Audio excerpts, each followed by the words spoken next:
इतिहास में कुछ घटनाएं ऐसी होती हैं जो सिर्फ एक राज्य की नहीं बल्कि एक पूरी सभ्यता की सहनशीलता और सम्मान की रक्षा करती है।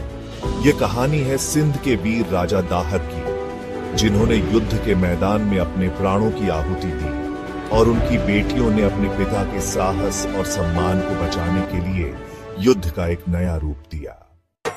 सिंध का राजा दाहर केवल एक शाही ताज नहीं पहनता था, बल्कि एक सशक्त नेतृत्व और अडिग साहस का प्रतीक था।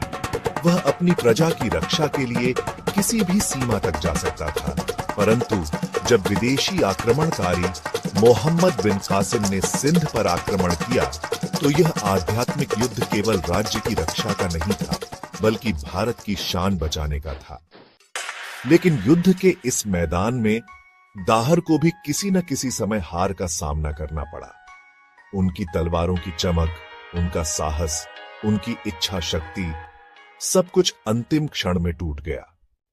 लेकिन यह हार राजा दाहर की कभी नहीं हो सकती, क्योंकि उसकी बेटियां, जो उसकी धरोहर और सम्मान थीं, उन्होंने गहरे बदले का संचार किया। रानी देसाला और रायता ने मोहम्मद बिन कासिम को उस दर्द का अनुभव कराया जिसकी उसने कभी कल्पना नहीं की थी। धोखे से, साजिश से उन्होंने उसका अंत किया और सिंध की संगठित वीरता को जीत दिलाई।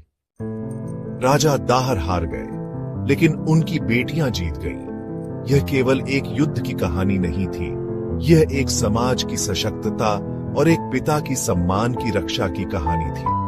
उनके बलिदान और साहस ने यह सिद्ध कर दिया कि एक बेटी की दिल में वही साहस है जो किसी योद्धा के दिल में हो सकता है। यह था राजा दाहर और उनकी बेटियों का प्रतिशोध, जो इतिहास के